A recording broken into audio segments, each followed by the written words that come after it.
We're going to start off by drawing out the shape of a treble clef symbol. And the first thing to note is on a 5-line stave, the treble clef symbol begins on and marks out where the note G is, and that's the second line up. So if we just extend this line and let's just look at how to draw that treble clef symbol. I start by putting a little blob, and then I start the beginnings of a circle around that blob, and it actually comes all the way around and then starts to head back up, but I'm going across to the right, and then when I get all the way back up I turn around and I come all the way back down again. And if you want, you can add a little tail. Now you can draw this, some people draw this, you know, going in the opposite direction. It doesn't really matter as long as you end up on the correct line with a recognizable symbol. That's what matters. And you might see this symbol printed or written without that little blob. You know, it might just start like that. But I think it's good to place that marker there, because the whole point of any clef is to mark out where one specific note lives on that stave. And if you know where one note is, you can work out where all the other notes are on that stave. So first of all, spend a bit of time doing that, and just, you know, get some manuscript paper and just draw 12 on every line for a page, until it becomes, you know, kind of second nature. All right, so that's what the symbol looks like, and it marks out the note G, and for that reason, it's, as well as being known as the treble clef, it's also called the G clef, and all clefs are like that, they have a simple function, and that is to mark out a single note. It's saying to you, this, guys, is a G. Everything on this line is a G. And if that's G, what are the other notes? Well, there's a note name on every line and in every space.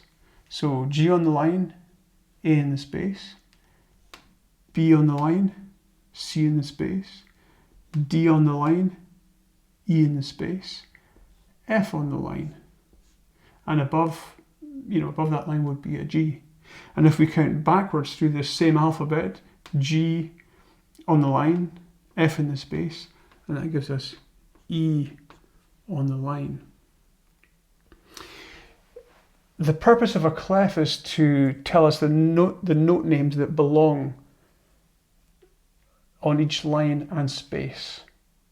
And different clefs are used for different instruments.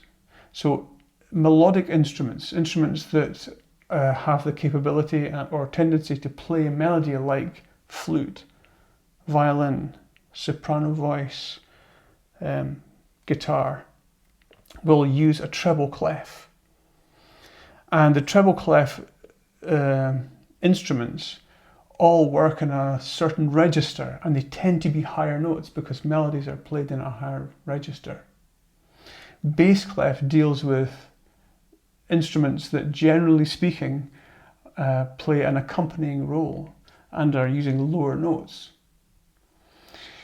But all instruments work not only within the clef that is assigned to them, but a little bit beyond on either side. So once we get beyond this F line, we go to G in the space, and then we can play notes beyond the clef, at which point we have to introduce ledger lines. So F is on the line, G is in the space, then we need to add a little line, and if we're going to play an A, it would sit on its own independent line. It's independent of the stave, but it's related to the stave, because it's like, you know, an imaginary extended stave. And then above that line, you would have a B, and then there would be in a space, and then it would be another line, another ledger line, where we'd have a C. And so it goes on, depending on the compass, the range of the instrument.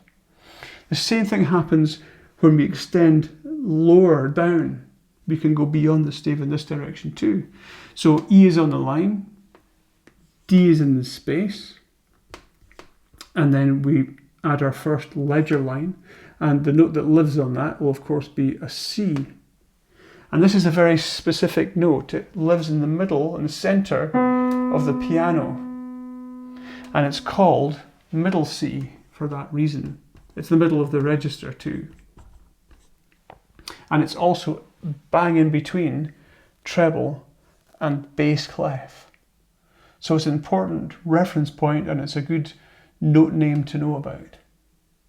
And that fundamentally is how the treble clef works.